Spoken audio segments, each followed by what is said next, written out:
Hi, boys and girls. All right, next chapter. We learned all about some of Mr. Wonka's favorite inventions. He had marshmallow pillows and lickable wallpaper.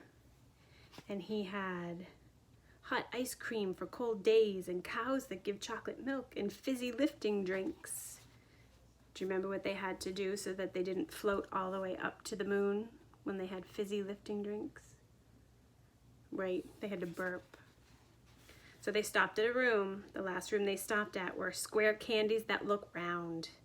That's the name of chapter 23. Everybody stopped and crowded to the door. The top half of the door was made of glass. Grandpa Joe lifted Charlie up so that he could get a better view in looking in. And Charlie saw a long table, and on the table there were rows and rows of small white square-shaped candies. The candies looked very much like square sugar lumps, except that each of them had a funny little pink face painted on one side. At the end of the table, a number of Oompa Loompas were busily painting more faces on more candies. "There you are," cried Mr. Wonka. "Square candies that look round." "They don't look round to me," said Mike TV. "They look square," said Veruca Salt. "They look completely square." "But they are square," said Mr. Wonka. "I never said they weren't." "You said they were round," said Veruca Salt. "I never said anything of the sort," said Mr. Wonka. "I said they looked round." "But they don't look round," said Veruca Salt. "They look square." "They look round," insisted Mr. Wonka. "They most certainly do not look round," cried Veruca Salt. "Veruca, darling," said Mrs. Salt, "pay no attention to Mr. Wonka. He is lying to you." "My dear old fish," said Mr. Wonka, "go and boil your head." "How dare you speak to me like that?" shouted Mrs. Salt. "Oh, do shut up," said Mr. Wonka. "Now watch this."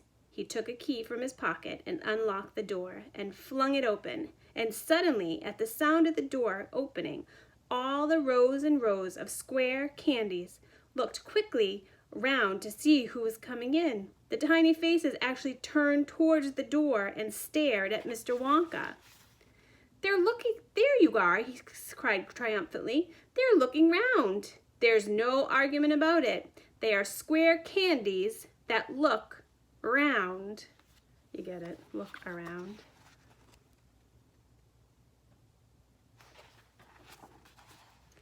"By golly, he's right," said Grandpa Joe. "Come on," said Mr. Wonka, starting off down the corridor again. "On we go. We mustn't dawdle." "Butterscotch and buttered gin," it said on the next door they passed. "Now that sounds a bit more interesting," said Mr. Salt, Veruca's father. "Glorious stuff," said Mr. Wonka. "The Oompa Loompas all adore it. It makes them tiddly. Listen, you can hear them in there now, whooping it up." Shrieks of laughter and snatches of singing could be heard coming through the closed door. "They're drunk as lords," said Mr. Wonka. "They're all drinking butterscotch and soda. They like that best of all. Buttered gin and tonic is also very popular. Follow me, please. We really mustn't keep stopping like this." He turned left. He turned right. He came to a long flight of stairs.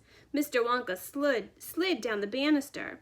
The three children did the same. Mrs. Salt and Mrs. TV, the only woman now left in the party, were getting very out of breath.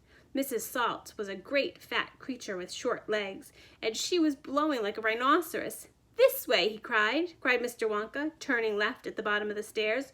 "Go slower," panted Mrs. Salt. "Impossible," said Mr. Wonka. "We should never get there in time if we did." "Get where?" asked Veruca Salt. "Never you mind," said Mr. Wonka. "You just wait and see." You get it? Square candies turned round. They turned around. The next chapter is called Veruca in the Nut Room.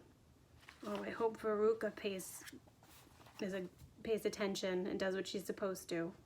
We keep losing kids. We'll find out what happens next time. Crazy Mr. Wonka. Bye.